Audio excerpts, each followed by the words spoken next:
Hoje nós aprenderemos sobre mais um revoltado da fé, o apóstolo Paulo. Diz assim: enquanto Paulo esperava em Atenas, o seu espírito se revoltava em face da idolatria dominante na cidade. Atos 17:16.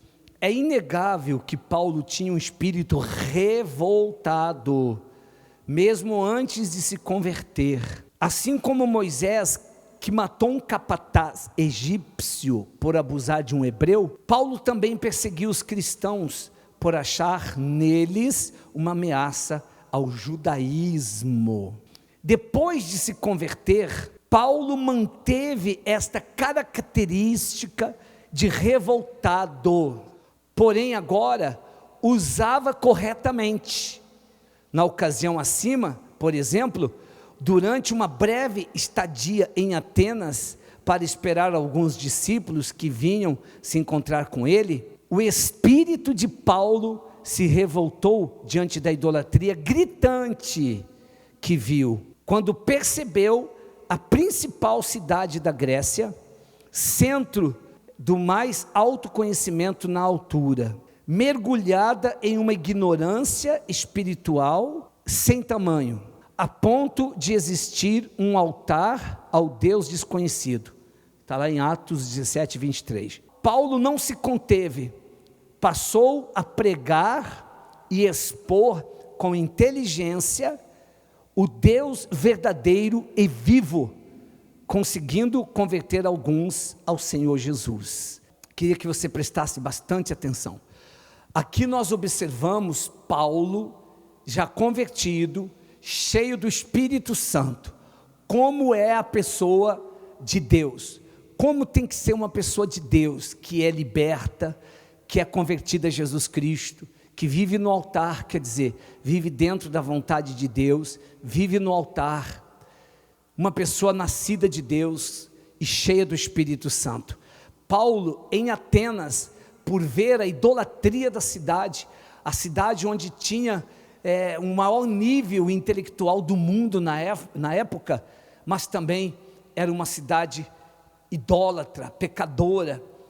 Paulo, ele cheio do Espírito Santo, ele não aceitou aquela situação, e ele pregou com toda a fé, com toda a força, naquela cidade, para levar aquele povo a ter Deus, a conhecer Deus, a entregar-se a Jesus Cristo, a ter vida com Jesus. Eu vou mostrar para você uma outra jornada de Paulo, semelhante a esta, só que na cidade de Corinto, ou seja, de onde saíram os livros de Coríntios, 1 Coríntios e 2 Coríntios.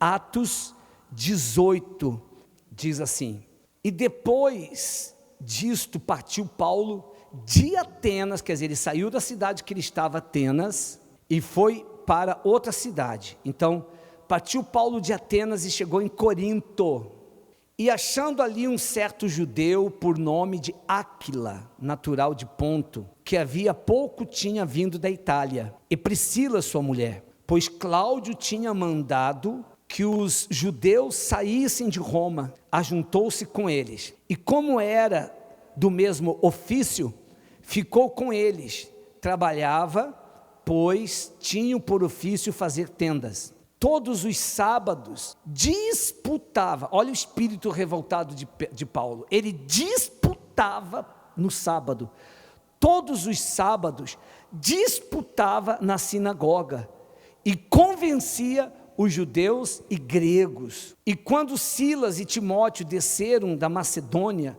foi Paulo impulsionado no Espírito, testificando aos judeus que Jesus era o Cristo, mas resistindo e blasfemando eles, sacudiu as vestes e disse-lhes: o vosso sangue seja sobre a vossa cabeça, eu estou limpo, desde agora parto para os gentios. Só para você entender que os judeus, eles não aceitaram ouvir a palavra.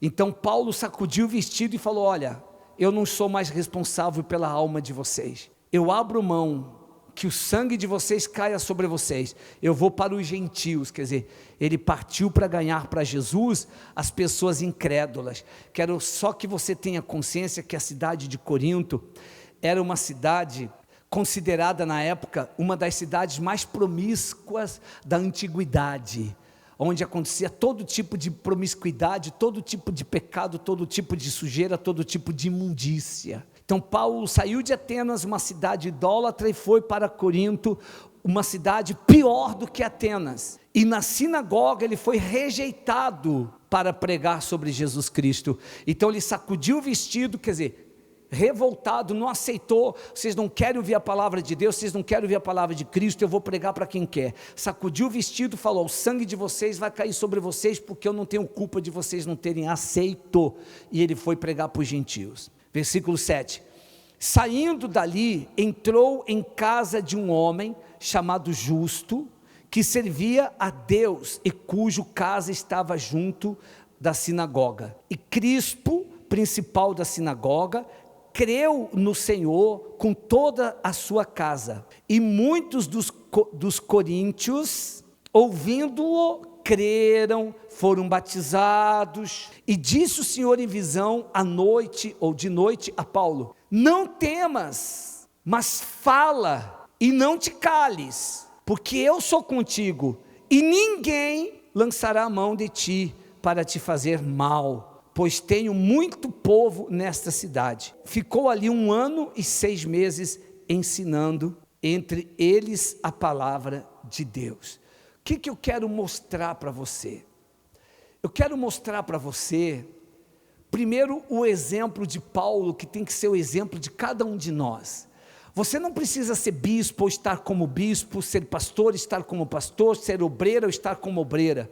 Deus não procura título, Deus quer que a pessoa tenha ou esteja na condição de servo, na condição de serva.